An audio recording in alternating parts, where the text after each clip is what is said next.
Germany's Eurosceptic right-wing party, seeing a surge in support, the Alternative for Germany can no longer be dismissed by the country's political establishment. What started as an anti-Euro movement is now branded anti-immigrant and anti-Islam. But is that what the AfD is about?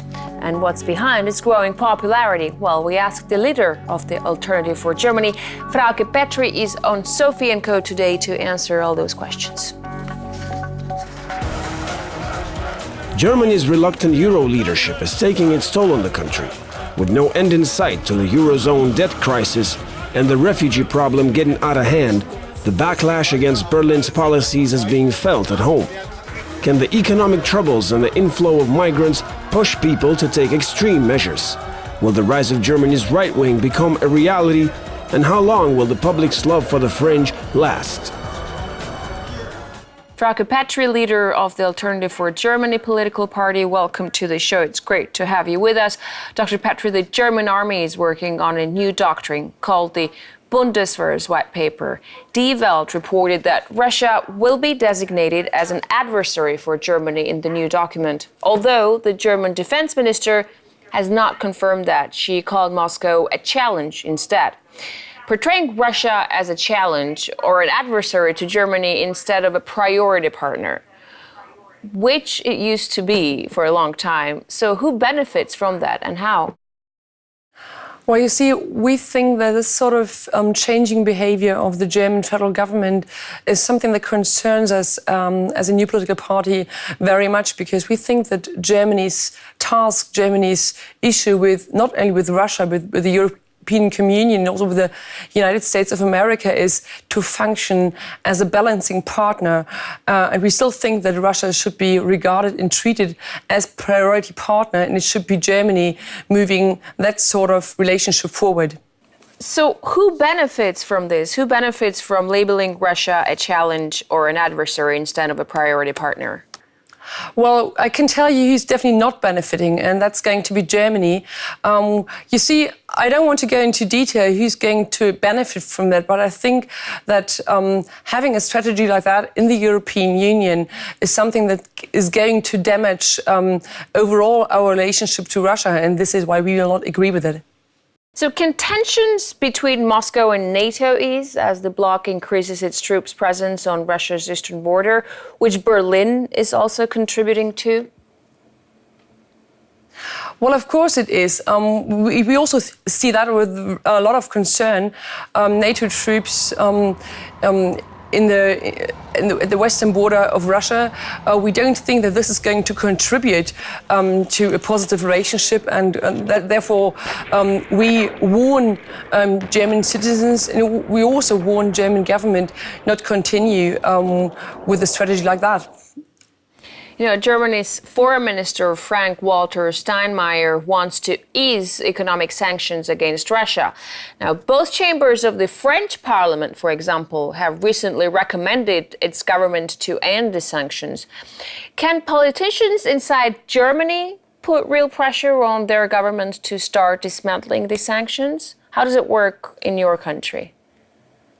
Well, we're constantly trying to do that. So the AfD was the only German party right from the start asking to end the sanctions against Russia.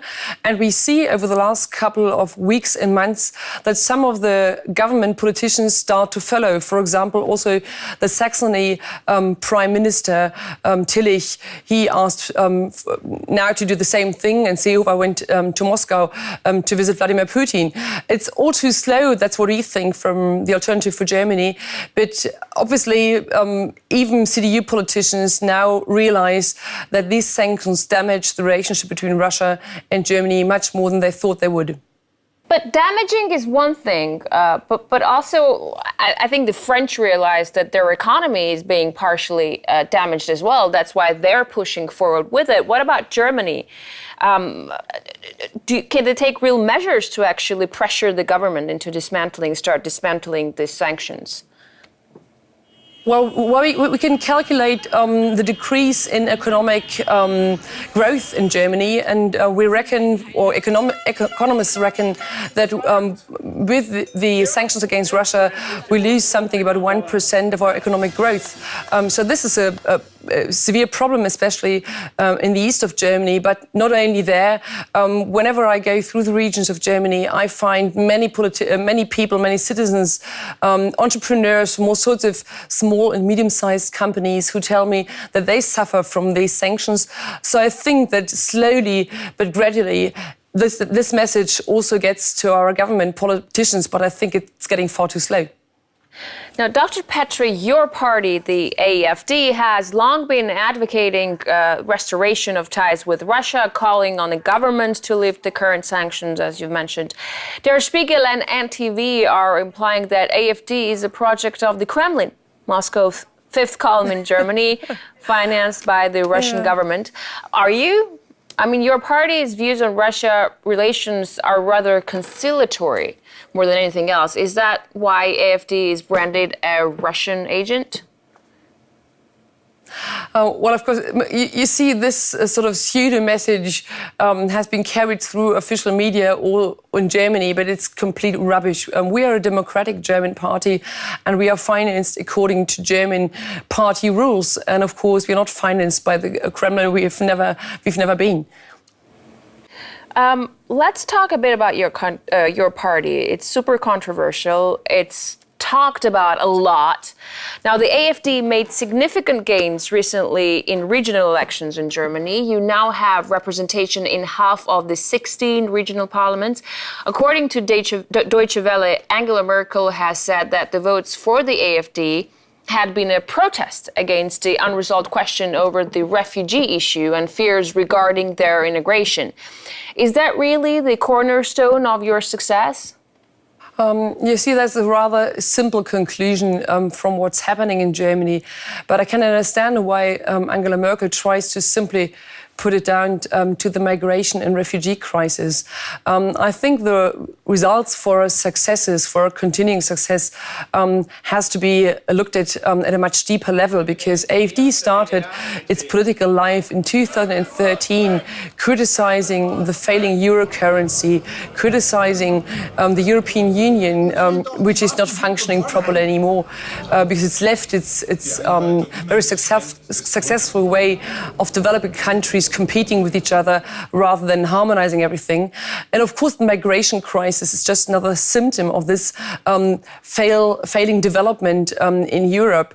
But yes, I mean, Angela Merkel opened German borders for everyone wanting to come to Germany, not distinguishing between real refugees and migrants from all over the world, especially from North Africa. And naturally, people in Germany are waking up, realizing that our Chancellor has given up sovereignty of the country. She's given up our borders. She's given up our rules and regulations by simply letting everybody in. So that this makes people angry, I think, is perfectly understandable. And we'll see over the coming months lots of problems in the education field, in the labour market, in all those places where people cannot be simply integrated into. And the fairy tale of migrants coming to Germany and being the enriching factor for our economy has been proven to be false. And there are no concepts of our government how to deal with the situation. But okay, back to the migration policy. Even Chancellor Merkel's supporters are unhappy about the way she's handling the refugee crisis. For example, her Bavarian ally, Horst Seehofer, is demanding a change of course.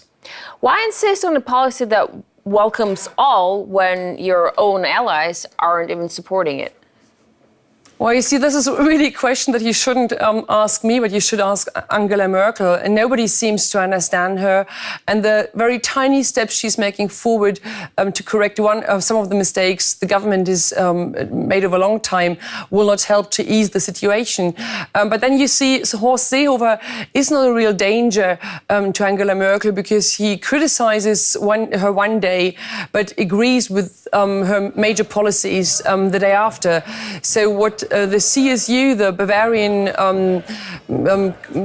Christian party, does is to criticize locally, but to agree all over Germany. So this is not going to change the situation. Basically, Seehofer behaves as if he was opposition within the government, and this is not going to work as long as in the end he doesn't stand up to actually pull his ministers, his secretaries from the government, takes them back to Bavaria to simply end this coalition. You know, the AfD says that unregulated asylum immigration harms Germany. But that sounds like something everyone would agree with. Do you really think the German government doesn't want to regulate immigration? Well, if you look at European Union policies, if you see what United Nations said the other day, that they think that a worldwide distribution of refugees from all over the place is the new strategy. If you hear about European Commission telling us that there should be no country with its own unique population anymore, but we should all be sort of face migration waves as something normal to our home countries, then I think that this is not only a German policy. What we see in the European Union is that 26 out of 28 European countries have nationally changed their approach to migration, and that only Germany and maybe Greece are the two last countries that haven't faced the fact that citizens simply do not want this type of migration. So yes, I think that's the current situation, and Angela Merkel is not capable, obviously, to change this way, to leave this sort of strategy of illegal migration under asylum legislation, perhaps because it's too hard to admit that she's made a fundamental mistake. Germany's state broadcaster ARD says that over 1,000 attacks against refugee shelters were registered in Germany last year. Anti-immigration violence has become a common thing in your country. Is there a danger that this type of violence can be contained? Well, I think, first of all, it's important to say that no democratic politician should tolerate any violence against anyone. And at the same time, as we see rising violence against refugee shelters, we also see rising violence from the left extremist side against all sorts of citizens, politicians, officers, and all sorts of premises. So yes, we do have a violence problem, and I think this is just another symptom of the government not being capable to actually solve the problems, to create an atmosphere for citizens that allows us to look forward. So I think what we need is a clear analysis without any political influence on the one hand, and we need a perspective for all those people trying to get asylum in Germany, which means that we need very quick processes of deciding whether persons can stay or have to leave. And again, there we have a huge problem because we have hundreds of thousands of persons inside Germany within the asylum process, not knowing whether they will be allowed to stay or whether they will have to be sent back home. And the sending back home is not carried out by the federal states, it's not carried out by the federal government. So we have a severe problem there because it's very difficult to find a solution to the current situation.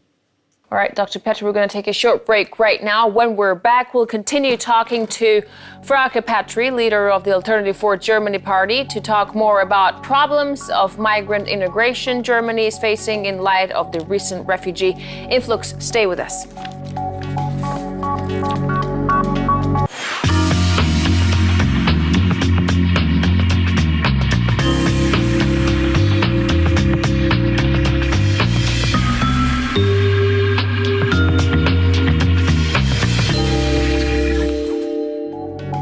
We're back with Frauke Petri, leader of the Alternative for Germany party, talking about Berlin's ways to deal with the European refugee crisis and the culture clash that may be brewing in Germany because of it. Welcome back, Dr. Petri. Now, little more about your party, right? The AfD's attitude towards Islam is skeptical.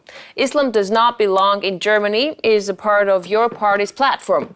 And a recent poll conducted by Bild has shown that almost 2/3 of Germans share this view. That's 60% of your country's population. So what are the 5 million German Muslims supposed to do? Leave Germany? Oh, no, not at all. You see, it's high time that we carry out a thorough and a very fact-based discussion about the problems to do with radical Islam. And what we find in Germany is a very difficult situation of actually carrying out that discussion, because it's a very ideological problem. Of course, religion is something very emotional. Everyone understands that who belongs to a domination, be it Christian or be it Islam, Hindu or whatever. But we find that the rules and regulations of Sharia that are intimately connected to many Islam movements are not compatible with the German Grundgesetz, with German rules and regulations. And that is why we think we have to talk about it. We think that many Muslims in Germany actually quite like the spiritual side of their religion, but are not necessarily radical. But what they need to become aware of is that in the words of their religion, in the name of their religion, terrorist attacks are carried out. And if you look at Islamic interpretations, you find that they've never gone through a period of enlightenment like Christianity did. Why we have to address these problems connected to the Quran, connected to the Sharia. Yeah, so do I gather correctly that you're actually against terrorism, not against Islam? Because these are two different things. Well, on the first side, that might appear like that. But if you look at where Islamic terrorists stem from, how they argue what they do, you find that you have to look into the nature of Islam. You have to look in the nature of the Quran, what the Quran tells people to do, and you have to look into Sharia. And even today, and even a representative of Muslim groups in Germany tell us that they think the Sharia is compatible with the German Grundgesetz, and we clearly think that this is not the case. Look at this television study in Denmark, very recently carried out, that found out that we experience that a compatibility is announced in public, but what's spoken inside mosques and Quran schools is something completely different. And I think we face a similar problem in Germany, and we find that Muslim behavior of people being very much attracted by the Quran and its sayings actually have a problem to accept that the German Grundgesetz, for example, is the legislation that counts more than the Sharia. And there are scientific surveys actually agreeing on that. And that is why we cannot separate terrorism completely from the problem of radicalized Muslims. Your party is advocating a ban on minarets and headscarves in schools. Why is it okay for the Swiss to ban minarets and the French to ban headscarves, but when you say you're labeled as an Islamophobe? Oh, you see, that is one question you should ask our political opponents, but because we think that this discussion is absolutely necessary. And as you said, bans like that are possible in France and in Switzerland, both being democratic countries. So we think we should be having this discussion in Germany as well. But here's what I'm thinking. Maybe more you ban things like that, more you provoke radicalism. Because terrorism in France, for instance, has only grown ever since Sarkozy has banned headscarves in universities and schools. No, I actually don't agree on that interpretation, because I think it's very necessary to make clear what's the dominating rules and regulations in our country. And if we agree on the fact that many Sharia rules do not agree with our German democratic rules, then simply allowing something to exist on the side in a parallel society will not help the situation. Also, we find that moderate Muslims are actually quite thankful for us raising that discussion, because they feel very much, especially women, young women, imprisoned and, let's say, missing the word now, but imprisoned by that sort of Sharia rules that they have to stick to at their homes. So I think freeing them, allowing them to live a life of independency is something we very much want. That's something we would like to help a lot. And this is not helped if we simply let Muslim rules, Sharia rules, being carried out without us even criticizing it. Right, let's move on to Turkey. The EU forged a deal with Turkey to regulate the flow of refugees into Europe. Now, over the past few months, Turkish President Erdogan has threatened to abandon the deal more than once and leave Europe to deal with its refugee problems on its own. Is he a reliable partner, in your opinion? Is Turkey now in a position to manipulate Europe using the refugee problem as a threat? Yeah, well, this question is basically rhetorical because, of course, Turkey, especially Erdogan, is not a reliable partner for Germany and Europe. If you pressurize your partner before your treaty has even come into action, it's not going to help carrying it out in the long run. So we clearly reject this sort of treaty, the so-called Turkey deal, because we think that allowing in the refugees is one thing, and we think that Turkey should protect its borders anyway. We know of many Syrian refugees being kept in Turkey who would very much like to go back to their home country, but are not allowed to. And we think that granting free access of Turkish citizens to Germany as a part of this deal is definitely not the right solution.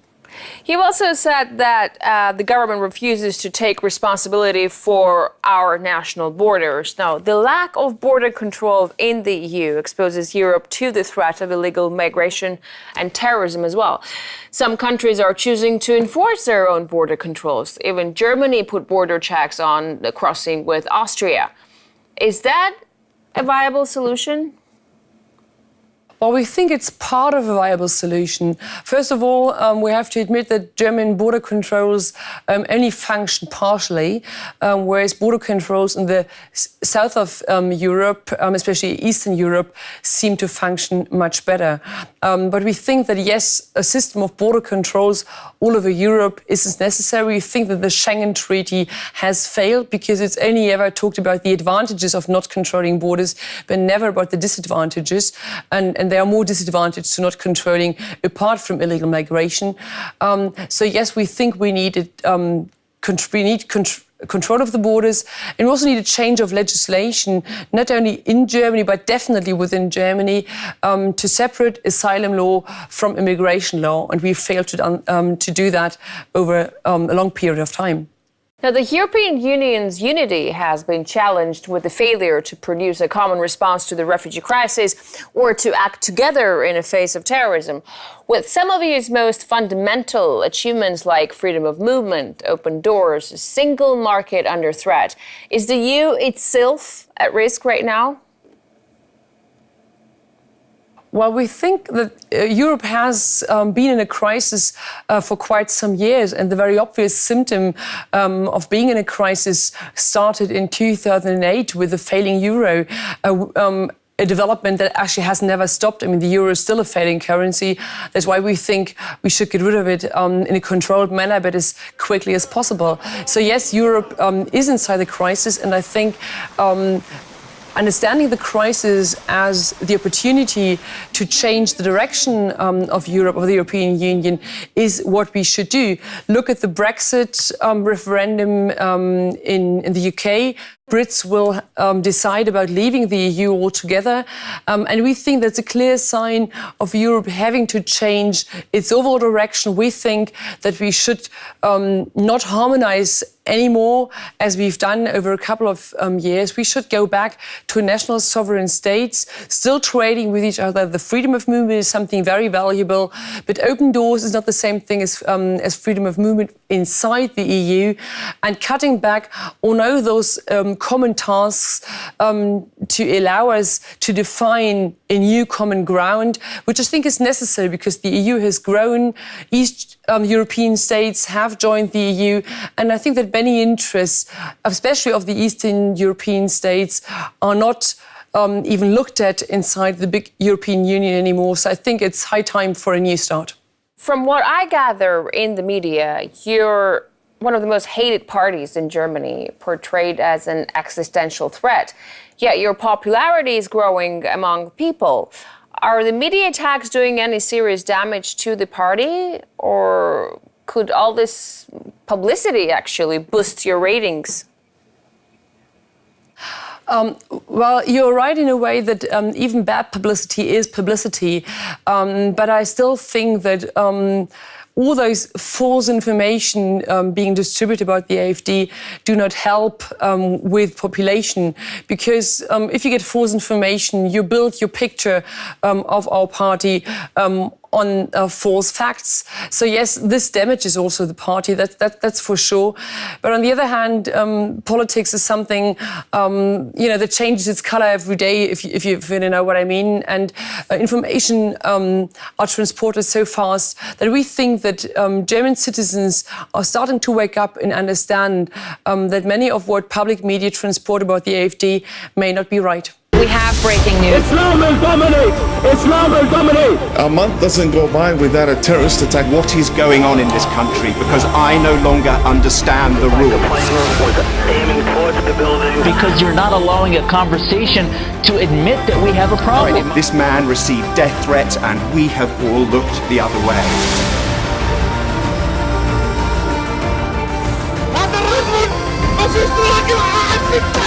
Jihad is a holy war declared against the infidel. The more you know, the more you would be afraid. Let me say the question slowly so then you will understand it. You will be told you can't complain because you're Islamophobic. Political correctness. We don't want to offend anybody. America, last time I checked, was the home of the brave. These movements that have been fueled by petrodollars that dominate the leadership. British police has started to enforce Sharia law. So you're threatening to come and get me, is that what you're saying? What is the penalty for apostasy? Won't even answer that question. Answer one question.